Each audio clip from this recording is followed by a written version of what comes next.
Hey guys, today we are with Hunter NFT, co-founder of Nifty Drops, and the founder and writer of Yawn of the Apes. It seems as though Hunter has been in crypto and NFT specifically for quite a while, and appreciate you being on here, Hunter. And I think the best way to kind of kick these off is just like hand it over to you, and if you can kind of give us your background as a person, and then how you kind of got into the projects that you are currently involved in. Yeah, of course. Sounds great. So yeah, my background is mostly in psychology, and then the bridge between psychology and economics. My bachelor's was in psychology, and during that, I fell in love with trading stocks and investing in general. And I moved towards market psychology, which brought me to behavioral economics. And yeah, I pursued a master's, got that, and all the meanwhile, I got deeper into investing in crypto around 2016, 2017, which eventually led me to NFTs. And so I've been in NFTs for just under 2 years, working full time. I started part time as kind of a community manager and also like head of sales for this project way back when. And I saw the crazy opportunity we had and decided that I really didn't want to be an employee in such a pioneering field and with such potential. I really wanted to, with the network I had built, find something within the space that was so needed and build it up with them. So one of my clients at that first project I worked at, actually, we hit it off, and we came up with the idea that, many people knew that there was a hole in the space back then, and that was basically there was no calendar where you could go to see all of the different drops that were upcoming, specifically on ETH, but also on Wax. And he was more of a Wax guy. I was more of an ETH guy. And yeah, we ran into a developer within the space, and specifically Kurt Braggett, who owns Popstand Inc., which is a mobile app development company. And he was like, let's freaking do it. And so Nifty Drops, the idea was kind of born end of last summer, and we built it out all fall and most of winter. And we launched the website, I think in early April. And the app launched finally after a lot of design changes and whatnot. You guys know how it is. July 1st on iOS and Android. And if you think about it, I don't know if you guys are familiar with Product Hunt, but Nifty Drops is very similar, just specifically around NFT drops. Instead of like a software as a service or what have you. Exactly. And so I know you said like there was nothing really like this before in terms of like seeing everything, all the drops all at once. What was like sort of the precursor to this? Were people getting together just in essentially Discord groups, things like that? Like how would someone have kept track of this before the NFT drops came along? Yeah, for most of the people who are really into the space, not people who are just like, yeah, I just bought this NFT and I'm holding it while I do all the other things I do. It was all done over Discord or Discord for ETH, and then Telegram for a lot of like the Wax and Flow and other the younger like NFT oriented chains at that point. And then of course Twitter. And it was really just completely controlled by influencers, I think, because no one has time to look through all of that, when they're working full time or whatever. So it was really just like who you followed and where they brought you. But there were some calendars that tried to do it before we went there, but they were really, really bad. Just to put it like simply, it was very obviously that they would just stop after a while because they obviously probably just ran out of funding. Whereas like all of us involved in Nifty Drops, like we're not really going after monetization yet. we're all very financially comfortable, and we're just trying to develop this. And we don't cover all drops. We do vet projects that hit us up. Basically, we cover all the big drops that everyone wants to see. And the idea in terms of a little bit of monetization so that we don't have to pour money into development is that any medium to small projects who are new to the space or don't have like a solid network yet, they can advertise alongside these big drops on Nifty drops to our users and our web. Right. So yeah, I mean, the in terms of our growth since July 1st, let me think. Right now, we are at about 6,000 downloads across iOS and Android. And users really love the app. I mean, I think most of our users are NFTers and not really people who are new, because on average, our users are opening the app 2 to 3 times per day. And right now, the website is actually doing way better, which makes sense because I think most NFTers are on their PCs, you know, way more than their phones, or they're on both. But if they're NFTing or they're like, you know, minting or they're looking around, it's going to be on their PC, especially because the MetaMask like app just exited beta like very recently. So now you can do stuff on your mobile device, but up until this point, there hasn't been that option. But our website is getting about 1,200 to 1,500 unique visitors per day, depending on you know, how the market's doing and stuff. Even right now, I think that like with this drawback, the lowest that we hit with that number has been 1,000 per day. So we're really happy with that. And, you know, we're getting about 30 to 35,000 per month on the website alone. So we're really happy with the growth so far. Like I said, we're not, I don't know if I did say this, but we're not like really pushing this on people. We're aggregating what we can on the site in terms of drops. And there's a lot of projects that we have a really good relationship with who are using us for everything. And then, you know, obviously the newer people are really happy with, you know, the tracking so far in terms of the links that they give us and whatnot. Yeah, I mean, one thing I'm interested in is, you know, you guys have like a front seat essentially to what makes a good drop and what is, you know, a bad drop, for instance. So, like, what's your kind of vetting process, and you know, how do you determine a good kind of big project, let's say, or is it just through, you know, people's clout, or you know, what's your kind of thought process behind this? Yeah, that's a great question. I don't really put much into clout with specific people because, you know, some of these big influencers that have been around for a long time that are actively becoming parts of projects here and there, on average, it seems that like they're not all hits, right? Like these influencers that do that, they have a lot of flops. So clout, I don't really put a ton of you know, stake in or whatever. What I really keep it simple. I ask, just tell me what utility you have. And if it's an art-based project, then they can be like, oh, well, there's not much utility, but check out our art. If they do that, and then I look at it and it just looks like it was, it was just, it's not good, or it was done using whatever site.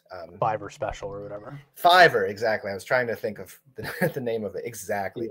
Then obviously we won't do it. But if there's no utility going forward or roadmap, then I don't want it. I don't want to be any part of it. I mean, not just investing, but I don't want it on Nifty drops. And same with my other co-founders. But you know, most projects these days have multi forms of utility planned out that are going to be right from launch or are going to take place soon after launch. So yeah, that's basically all I do in terms of vetting. I want to see it. I want to read the white paper, or I want to read the roadmap. And if it shows that you have a plan that makes sense and there's no, you know, just like hoping going on, then yeah, then we're like, yeah, let's do it. And we throw them on the app. With most of the projects that sort of are still being launched are still around this sort of 10K number of projects, with like a strong rush on to get into some of these. Um, are you starting to see like less of an appetite for the full 10K projects? I've noticed there's more people are certainly leaning on the lower side of that than the higher. Yeah. Yeah, good question. I think that I've been sick of it a little bit for a while, and I know that those who have been in NFTs, like like Jimmy.eth said that he was sick of it way sooner than a lot of people, which I respect and I like, because like, hey guys, like let's push our limits here, like let's really think out of the box, and like we have a technology that's so you can do anything with, virtually anything, and we're all sticking to the same pattern. I just think why we saw that and the supply of that go out of control is because when it was so successful with, I think the first kind of baby boom was with like Picasso punks, and then Bored Ape Yacht Club. It kind of had this little wave that grew, and then Bored Ape Yacht Club just took over, and anything else didn't matter. And then when that happened, everyone saw that success, everyone went into planning mode. And those plans involved the 10K projects. And so now we're still seeing a lot of these projects that were started to be planned out then. Yeah, that's funny. That was precisely what we were chatting about right before you got here, Hunter, was around the the fact that the people who were quicker about that, the people who saw the Bored Apes in July and actually got something done in like 4 to 6 weeks, they might actually sold out those 10K, of the copy paste sort of thing, right? But then the people who were 10 weeks, they're the ones launching now that are maybe having a little more difficulty filling that order. Yeah, exactly. So, I think that will continue to dwindle a bit in terms of the amount of projects doing that. But now seeing some projects that were obviously planning back then, but they weren't only planning for, okay, we're going to do 10,000. Let me do a random animal so that I'm not insulting any projects. Let's do an insect, because that hasn't really been done. I was going to say, that's getting harder and harder. I know, right? So like, let's say it's like 10,000 praying manti or whatever. So we're going to do that. And then we're going to donate 100 grand to the Save the Praying Mantis Fund. And, that's basically the end of it. Right. Yeah. So, you have some projects coming out now where there's a video game and they're staking and they're going to do this and this and this and this. For example, like I think of Rumble Kongs. Rumble Kongs does the 10,000 thing, but it does it with basketball. There's going to be 3-on-3 tournaments, and you're actually going to be able to, if you have one, you can basically make it a free agent, and someone else can pay you to play with it. Like that's great. That's nuance, and that's taking something that, one aspect of it, but also like bringing it much further. My favorite project that I've been investing into as well as, just putting a lot of my energy into in terms on their Discord and stuff is Galaxy Fight Club. I've been really involved with that project for like 2 months now, way before even the primary sale.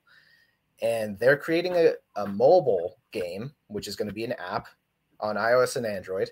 It's going to be a MOBA, and they're 10,000 characters. If you have one, well, yeah, you can fight as it and, get upgrades for weapons and whatnot.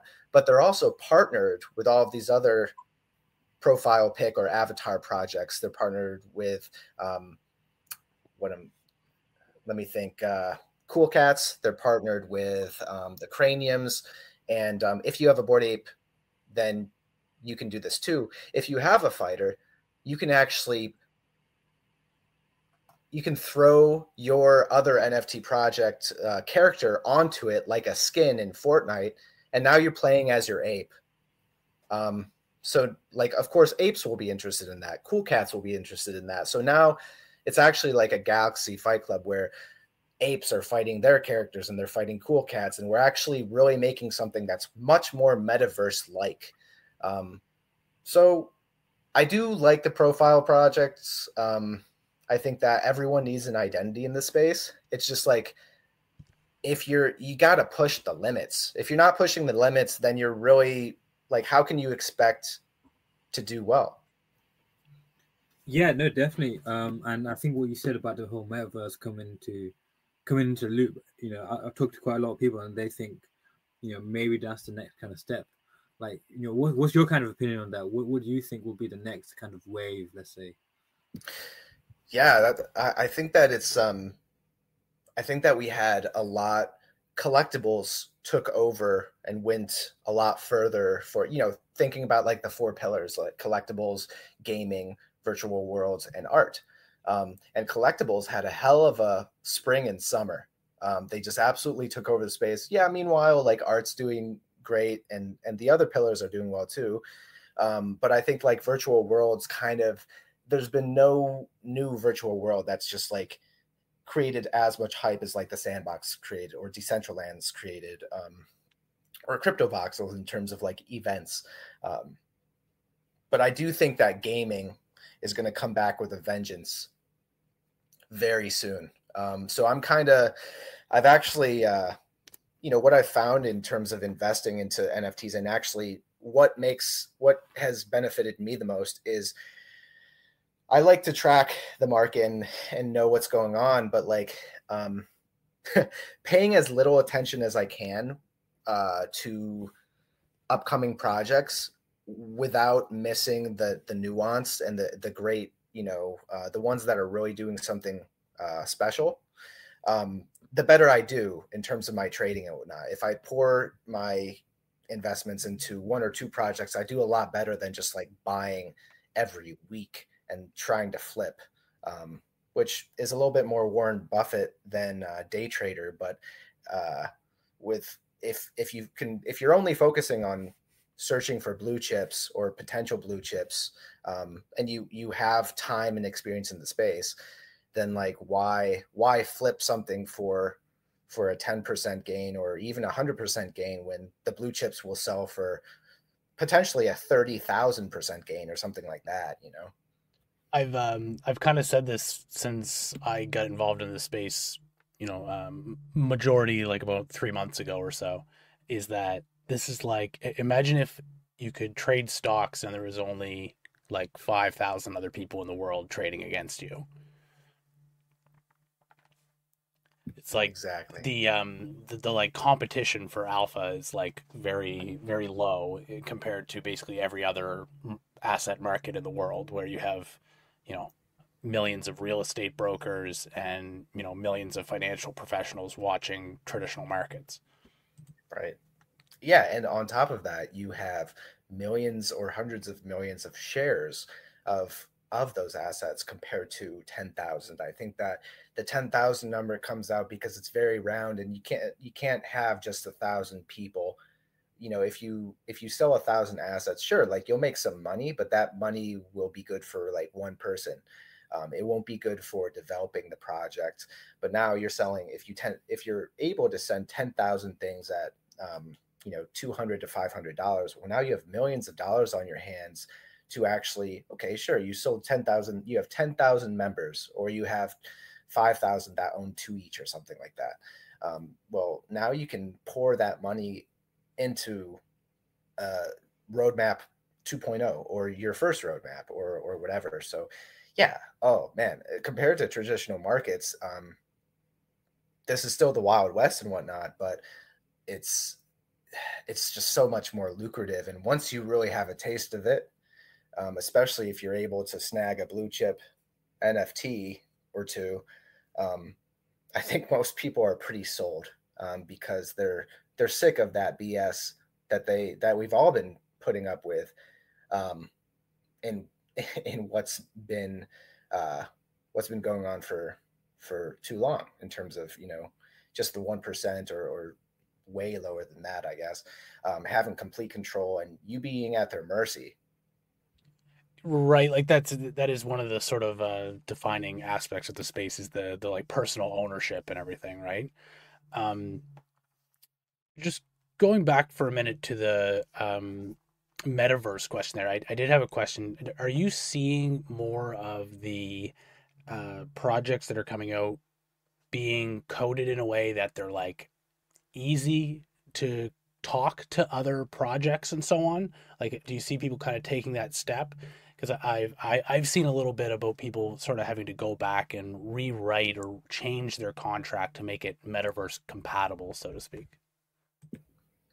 Yeah, that's a good question. I think that the newer projects, especially ones that are created by market veterans, those who have been in NFTs for some time, and specifically have been like programming with blockchain tech for long.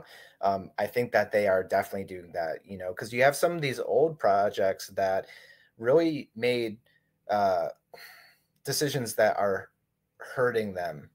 For example, I'll take one of the best and biggest, well, maybe the best and biggest in CryptoPunks. Sure, CryptoPunks are so valuable, and they're one of the first NFTs, and they're selling for like 300K or something in terms of their floor, and most of them are selling between 500K and millions. But here's the thing: if you own that NFT, let's say it's a really good one. Let's say it's an ape CryptoPunk.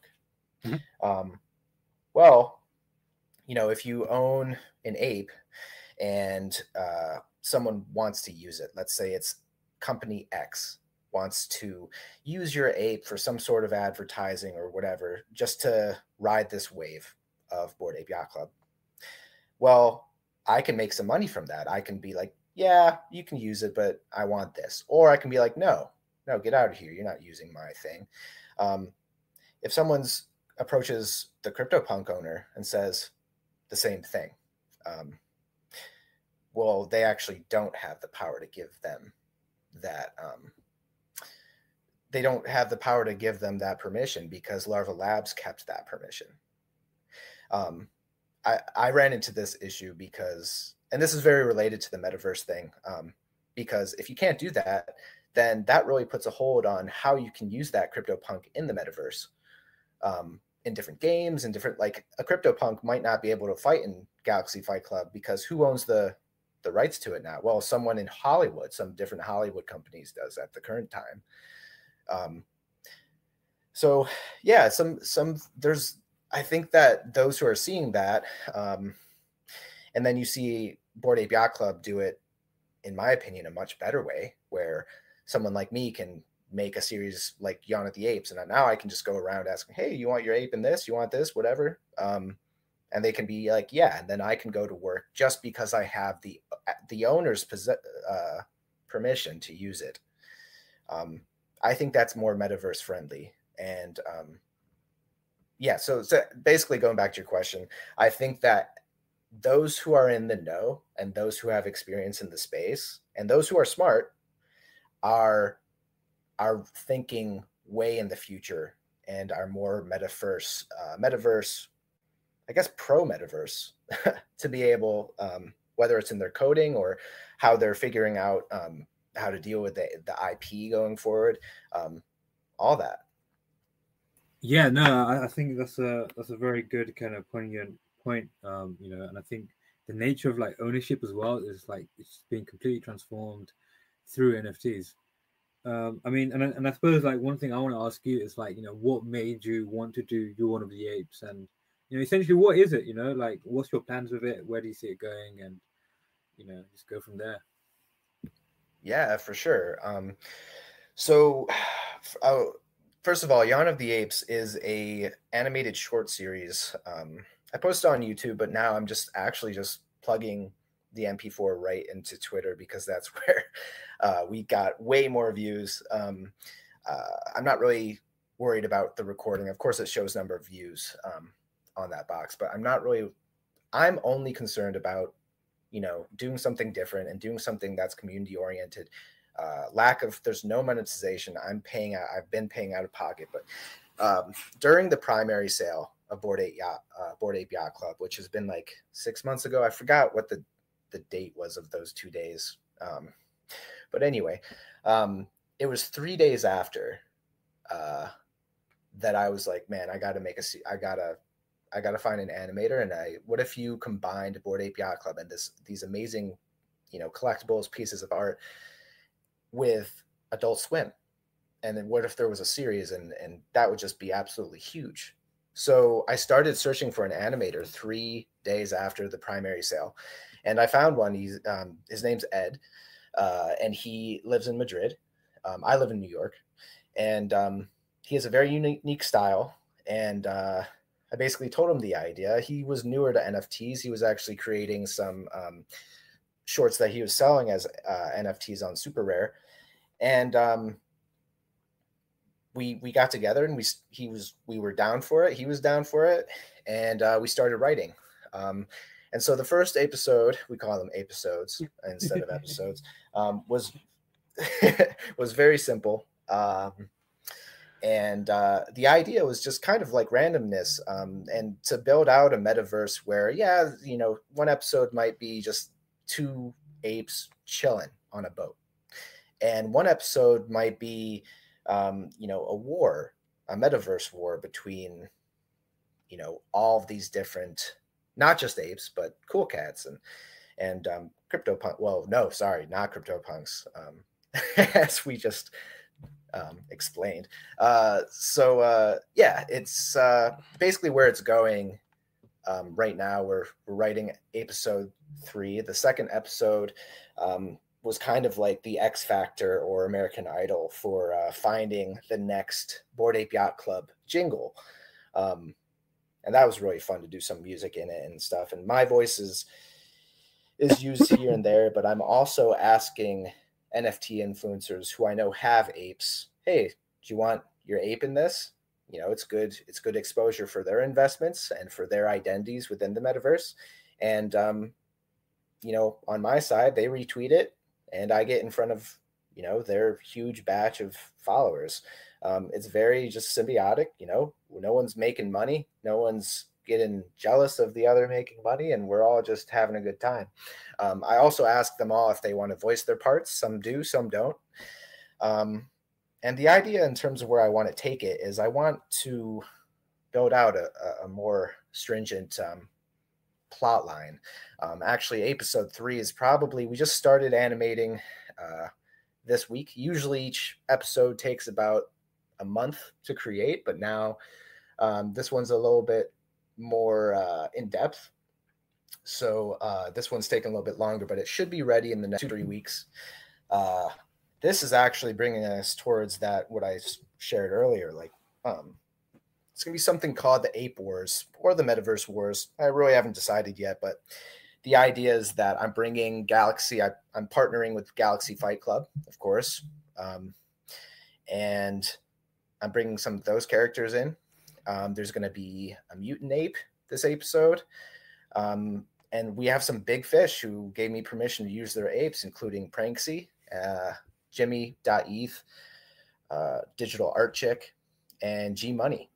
.eth. So we have a lot of big fish in terms of those getting represented, or those who own NFTs being represented in this episode. And we're really going to see the beginning of the conflict that's probably going to reign for, not just this season, but the next season of it. And my idea is just to keep this going. I think everyone's been like, oh, what if there was like a movie at some point, a Bored Ape Yacht Club, or what if there was a show? And I'm like, well, there is a show, guys.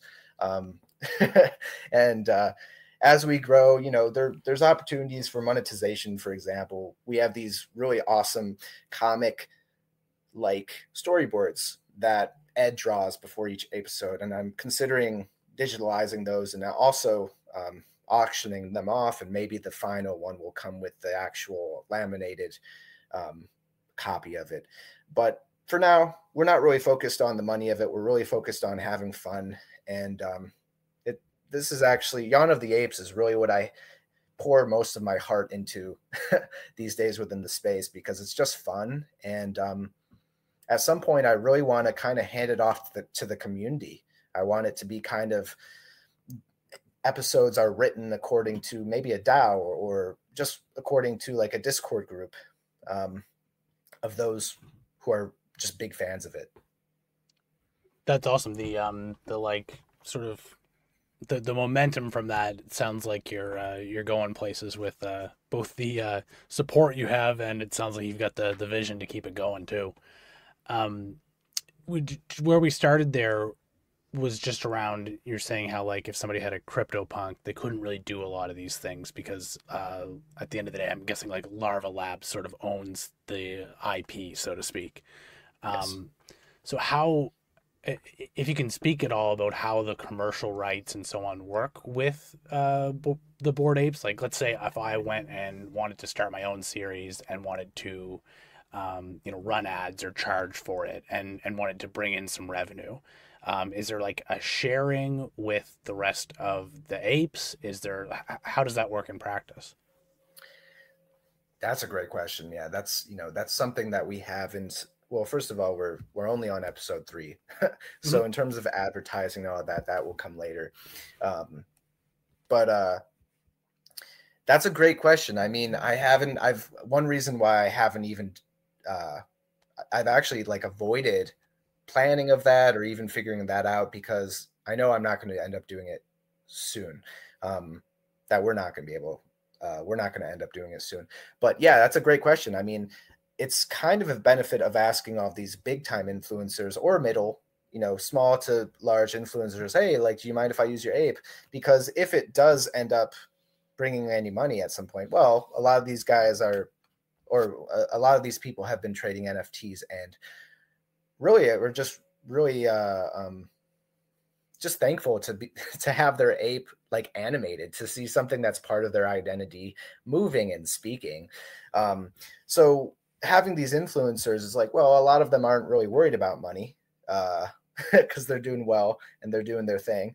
But yeah, when it comes down to it, that is something that really has to get hammered out. If we did advertising and I was making any sort of money, myself and the other founder, Ed Motions, we would have to discuss it with whoever wants to be involved, who whether it's influencers or in the future just like big fans of ours, because we want to involve everyone, and we don't want it to just be apes. Of course it will always be Yawn of the Apes, but as we go, we really want to bring the metaverse into the series. But yeah, great question. I unfortunately don't have an answer. Yeah, no worries. Just kind of trying to figure out that space in general, because a lot of projects talk about granting commercial rights and everything, but I haven't seen anything sort of really concrete out of anybody yet. So I'll keep asking that question until I get a concrete answer from somebody, I guess. Yeah. I mean, on the other side, like if I have 8 apes still. I had 16 I bought during the primary sale, but the great thing about that project and most of the projects that have come out since is that no one can use my ape unless I get permission. And if I give permission, and obviously you probably have it in writing in a DM or something, then they're free to use it. And Bored Ape Yacht Club doesn't care, like the founders, like Gargamel and all of them. And I get that, because whatever anyone does with these, it's huge marketing, and Yeah. it's probably been the most responsible for the crazy growth that it's had up to this point. If you know what I mean, like all these alt projects and all of these different things, just getting these guys out in front of more and more people, and then they find out the use case, they find out the dogs and all the value that they've brought the club members. Yeah, the founders aren't looking to nickel and dime people over revenues generated from the apes, as long as they keep going up in value and being traded. Exactly. Right. When it comes down to it, and you're a project founder, that's basically all it matters. I mean, your community, and whether it's growing or it's shrinking.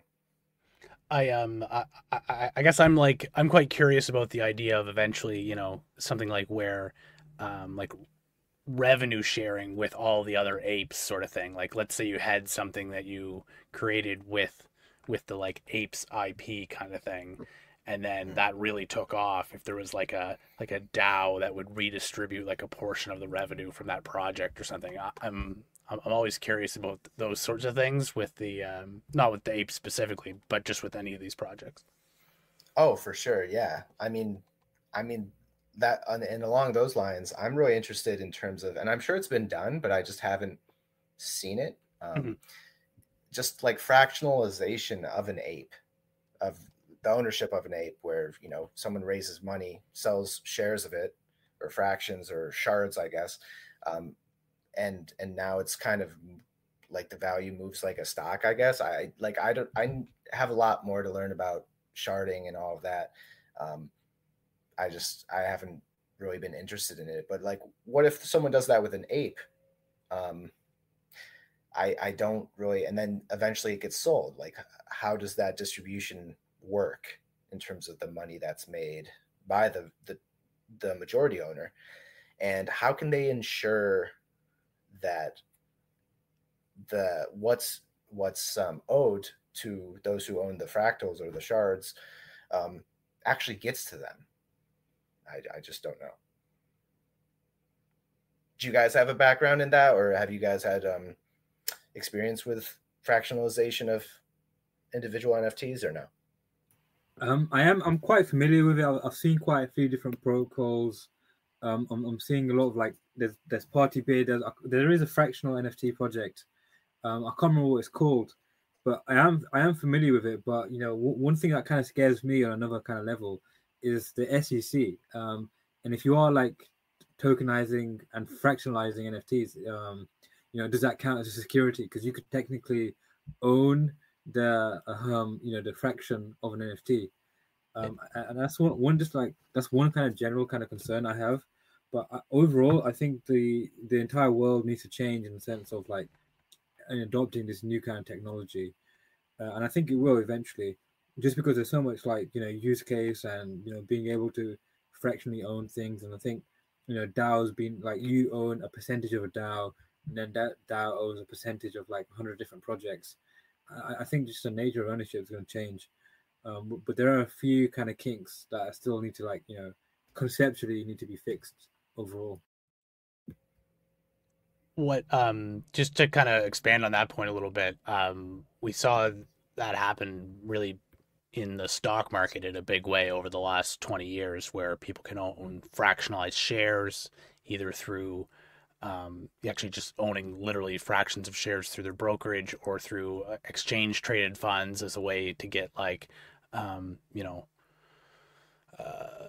access to like a market that would be out of their reach otherwise. So like for something like a Bored Ape Yacht Club member, like that's out of the reach of 90% of people who are in NFTs right now.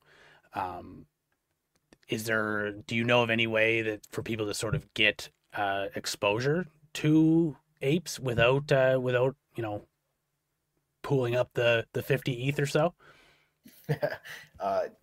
Yeah, no, not really. I mean, at one point that was dogs, but now dogs are like 10,000 each, near around that for their bottom. So I think that what we might see is that, well, Bored Ape Yacht Club they had like, to start, it was like 4,000 owners once the primary market sold out.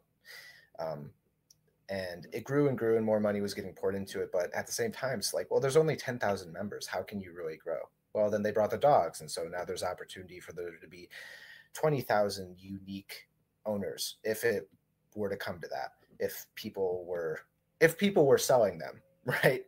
More than just holding.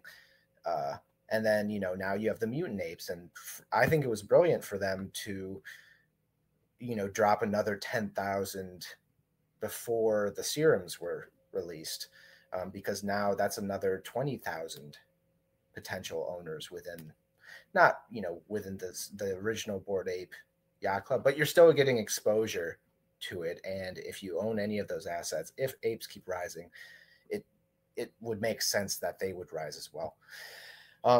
So I mean, I don't think there are any right now. If anyone's trying to, I would just be like, well, you got to wait for the next whatever is dropped next, right? It looks like maybe your best chance is with NFTX. It looks like they have 9 apes in their vault. Oh, okay. So you could buy BAYC token on Sushi. Oh, So you could buy, so because they have 9 apes in there. I think how it works is you have to buy like 1.05 of a BAYC, and then you would be able to trade that in for one of the ones in the vault.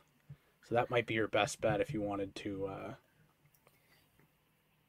No, there are definitely protocols, and I think NFTX is probably one of them that do allow you to like break up a NFT. I think there's also ways of transferring NFTs into DAOs. So you just change it to like into a multi-sig wallet, and that multi-sig wallet will basically require all the holders to sign off any transaction regarding the NFT. I think those are two very interesting kind of avenues as well, and there's even some like that will allow you to borrow against your NFT, so you can generate liquidity through your NFT essentially, which is pretty crazy, right? And yeah, I think there's a load of different kind of projects that are just working on that as well. Yeah, I mean,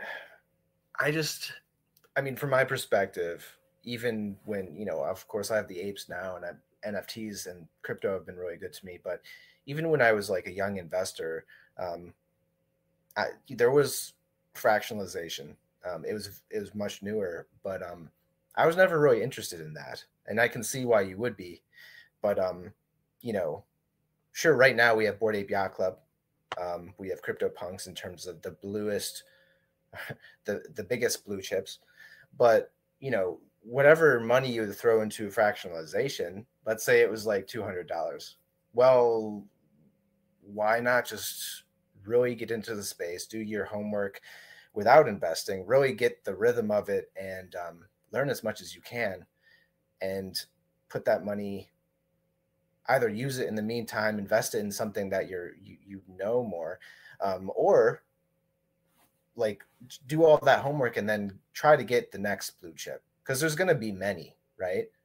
Even some of these that are not quite blue chip now, they're still amongst the first NFTs that of this massive wave at the beginning of globalization or global adoption.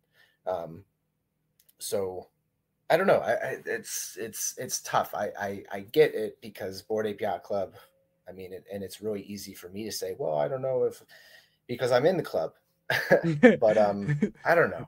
Right? Like I think there's there's a little bit there where like people on the outside looking in feel like they may have like missed the boat or whatever, right? So it's like how do I still keep some exposure to what we know is working without having to put all my eggs in something that isn't proven yet, so to speak. Same as buying Berkshire Hathaway as a stock 20 years ago was a really great idea, but you would have been a hell of a lot better off buying the Amazon that was traded at 100 times less at the time. Right. Yeah. I mean, it's the same question in all different kinds of investing. Yeah, I think that, I mean, any of us who are in this space are just so we have all the potential in the world, and there are people who are just flipping and flipping and flipping, and that's great. I mean, I'm sure that you're learning as you're doing that. Hopefully you're not just flipping and turning a blind eye, but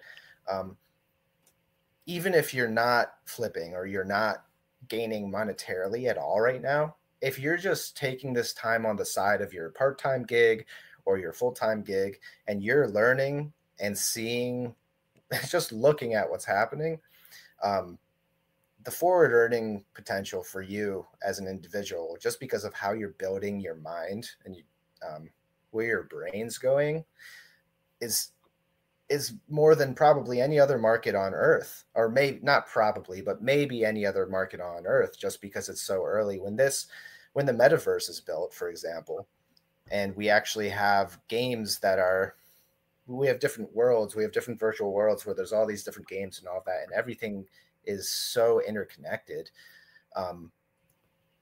All of us that have been around are just going to make oodles and oodles of cash, well, of crypto. So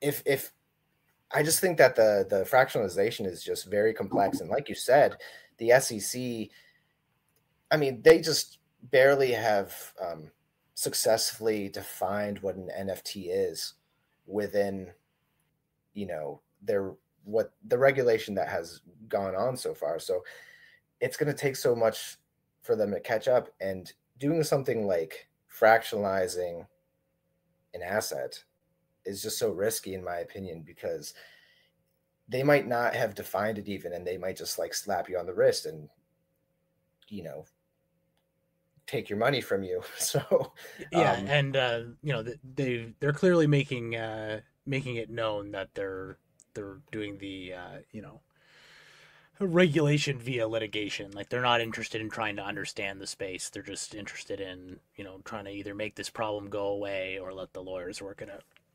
right, and that is frustrating, but it's how it goes, I guess.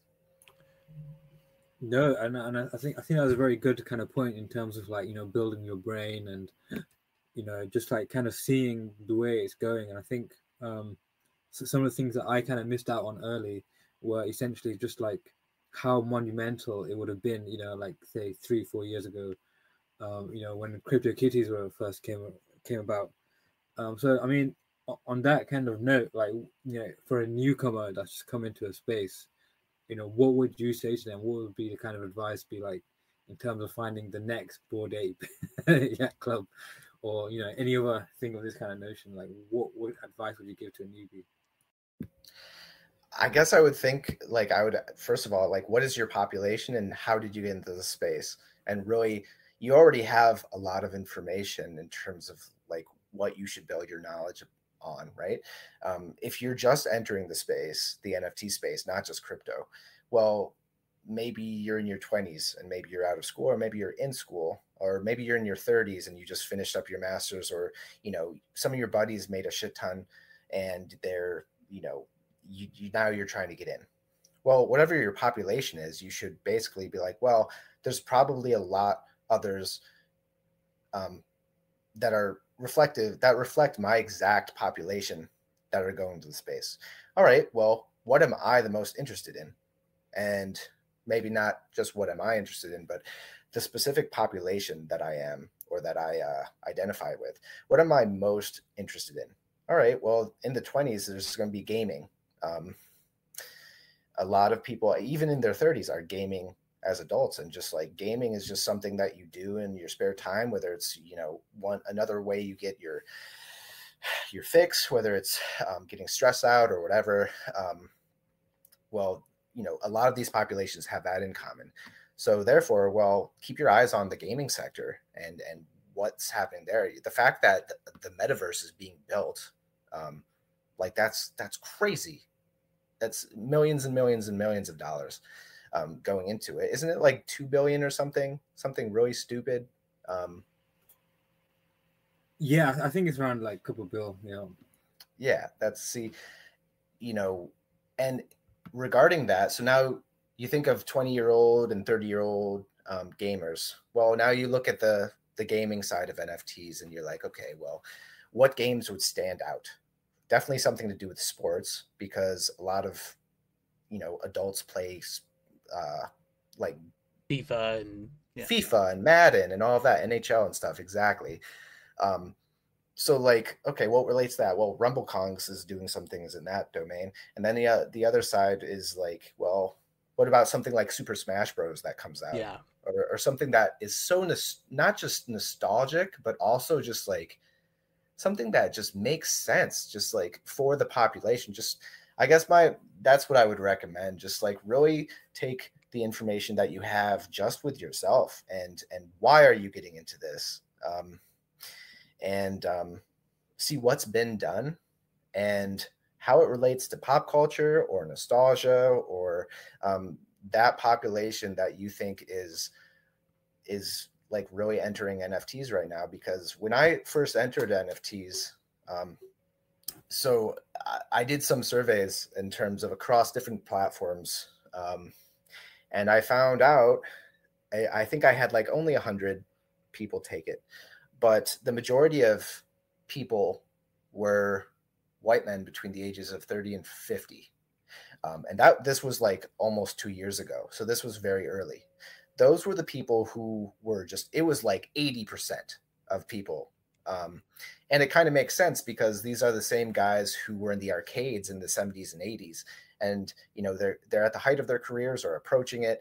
And, you know, they have older kids. Maybe their kids are in college or high school and they're hanging less with them or don't have to spend as much time. And now they figured out that they can make money while playing video games, whether it's Axie or whatever. And they're having a freaking ball and making more money than they've probably made in any other, anything else in their lives.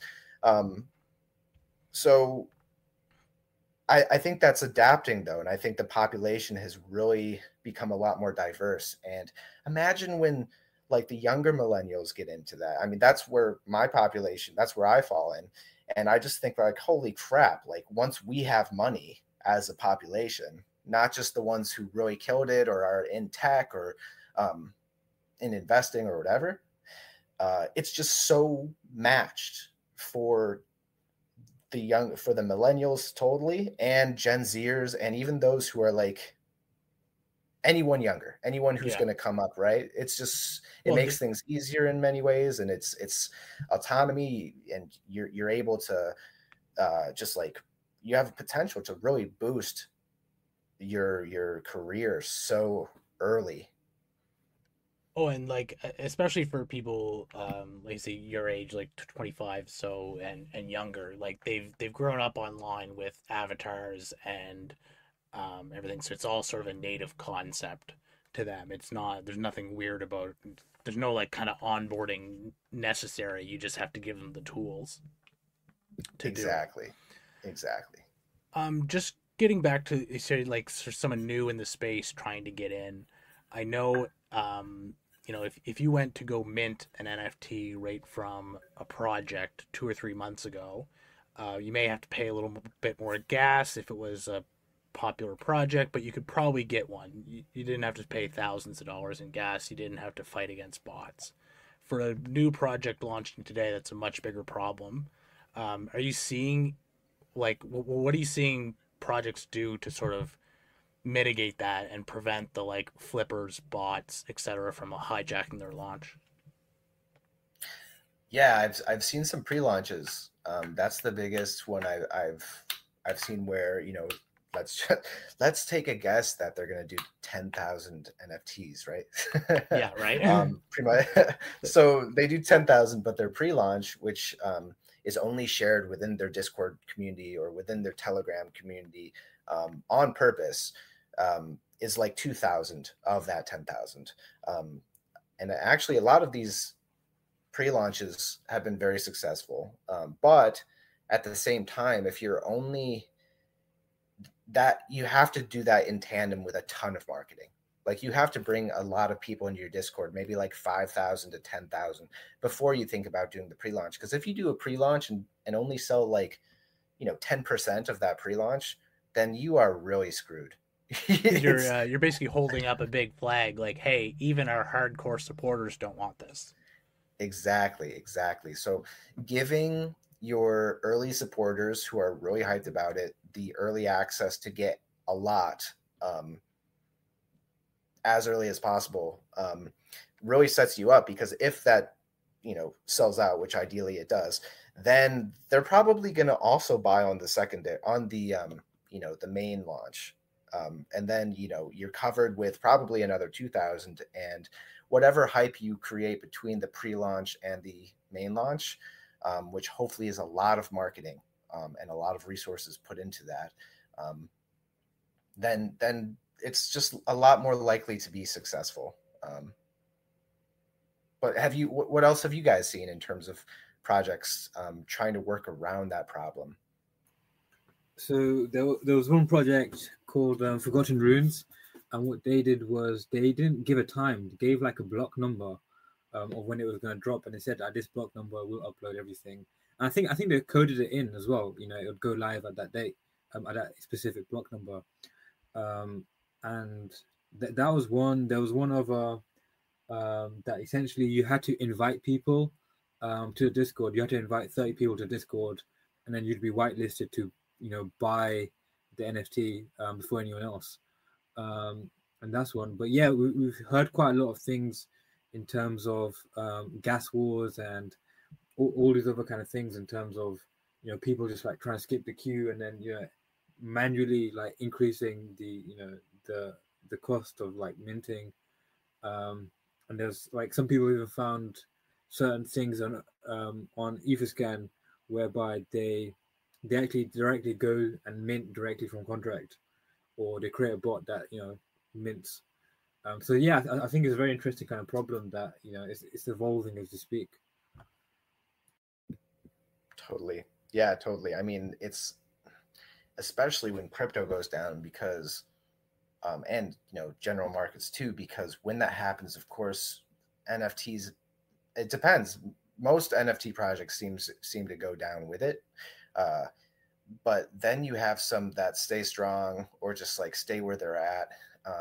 And at those points, when there's those dips for those who are really into NFTs, you would think that they would buy it up, but they don't, because they have less crypto. Their crypto is worth a lot less than it is. So obviously you're going to be risk averse rather than risk seeking. And that does create a lot of issues that have been solved. Like, we have a lot more volatility in NFTs than most markets, but those problems show and then they resolve, and they show and resolve.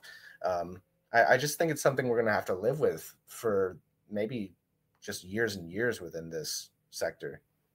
Yeah, no, I totally agree. And I think the fundamentals of the market are quite different from just like normal token exchanges, because they are different, they are non-fungible. And that I think does have a lot of effect in terms of how liquid it can be as well. These are very interesting, like cutting edge things as well in terms of market dynamics on a very large scale. And does the market move, or is there rug going to be pulled? And a lot of people are thinking it's a lot more stable than actual normal markets. And if you look at the art market, is when there's a recession, people actually go into they buy rare paintings because they know it's going to go up over over 5 years or whatever. And I think that's like transferring into NFTs. And again, it goes back into how ownership will be in the 21st century. And these are very kind of interesting philosophical questions as well. Totally. Cool. In terms of like your next steps, what are you focusing on?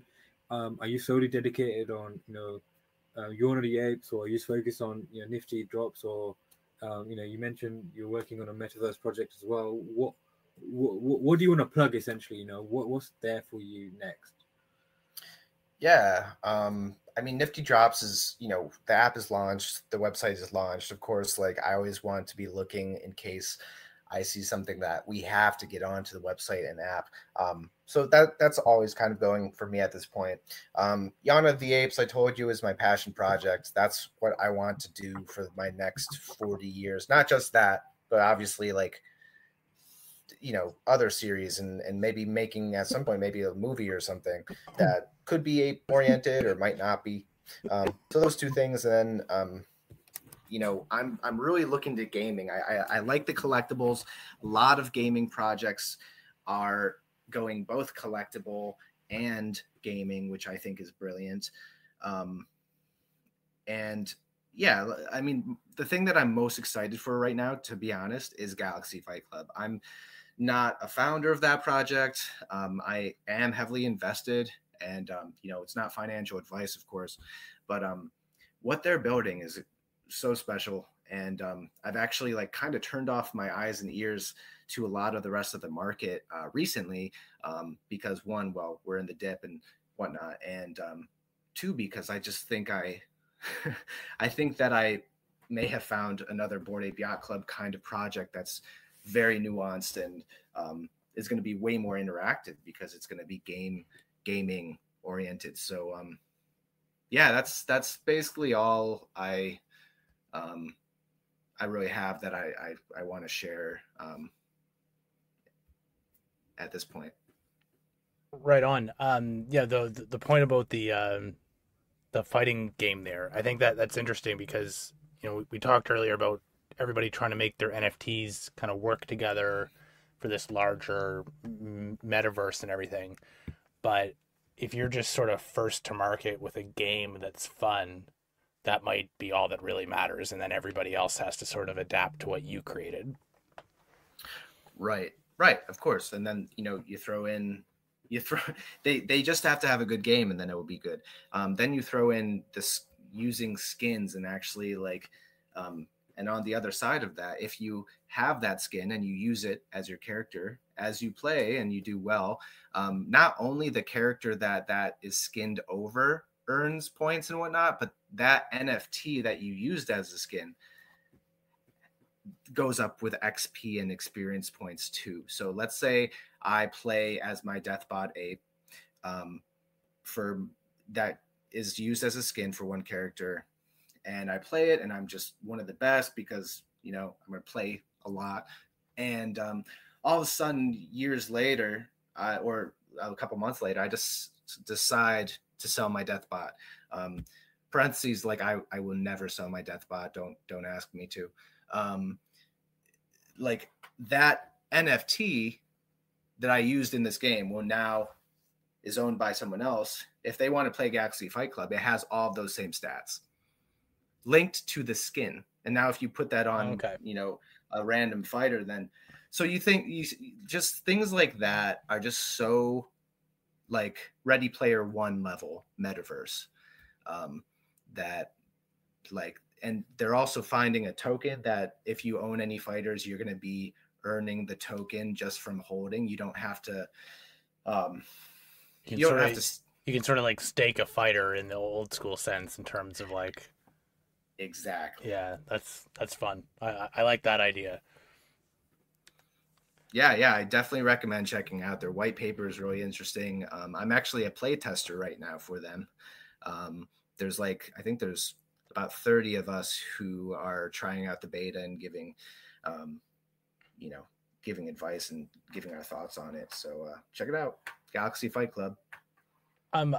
This is a bit of a side thing, not so connected with NFTs in general, but just crypto gaming in general. Like, are you seeing anything in crypto gaming sort of away from the NFT space? Because I know, you know, we can kind of get in a little bit of a hole here where we want to make everything about NFTs. Yeah. Have you seen anything in that sense, like where it's like a game based just around maybe a token model or something like that? Honestly, I've really had my blinders on for the crypto gaming outside of NFTs. Mm-hmm. But yeah, I mean, now that you bring that up, I feel like I really need to dive deeper. I know that there's a lot of like online casinos being made. I think that is really sketchy. Not for those who are playing, but more so for like the regulation of those who have created those casinos. Yeah. Like I'm worried about that. I mean, if we can go in and play some blackjack and go out with a little bit of winnings or whatever, then I'd be worried about the regulation that would be put on the ecosystem at large because of those casinos. Yeah. Oh yeah. That's a problem. Right. Like what happens to, because I know Diablo 3 ran into this problem when they had the real money auction house.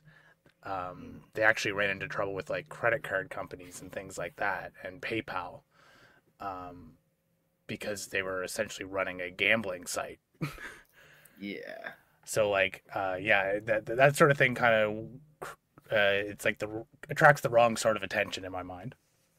Oh, totally. You're so right. Yeah, I mean, you've kind of answered all the questions I had about what you've got going on there. Great. Did you have anything else? No, yeah, I was just about to ask, if Hunter was there anything that you wanted to like ask us, for instance, or anything in your mind? Because yeah, we more or less covered everything we wanted to cover. Cool. I mean, no, I mean, I really enjoyed today, and I'd love to come back at any point, to be honest. How long have you guys been running this? So we've been like interviewing people for almost a month, I think now, Pat, right? Yeah, just Um, about. yeah, so essentially our kind of plan for this was we record a bunch of interviews with a bunch of people, and then what we do at the end of it is like create like a report. So it'll be very in depth, and we mention all the podcasts, all the people that we interviewed, all their projects, include links to white papers and so on. Much like how Tim Ferriss did Tools of Titans, but we did it specifically for the NFT space, right? So Right. everything that, yeah. Yeah, sorry, and I was just gonna say, and our sort of plan is to do this like as a series, right? So we'll do NFTs, and then we'll do another series on, let's say, DeFi, another one on DAOs, and then we can come back and do NFTs again when there's sort of The more market to talk changes, about. The market has changed. Cool. Yeah. It kind of sounds like you're organizing it like somewhat like an academic journal. Like you guys are taking down a lot of qualitative research, and sounds like you're going to put a lot of quantitative research in there too. That's dope, guys. Like this is awesome.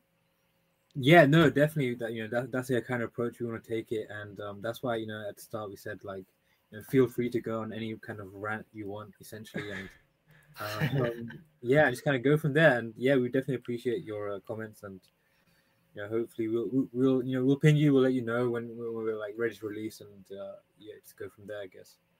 All right. Yeah. Awesome. Well, thanks, guys. And just last thing, I don't know if you guys could tell, but I'm bullish on Galaxy Fight Club. I just wanted to make sure that's clear. Yeah. Explicitly, this is financial advice. Right. I mean, Yeah. Thanks so much for having me, guys. This was fun.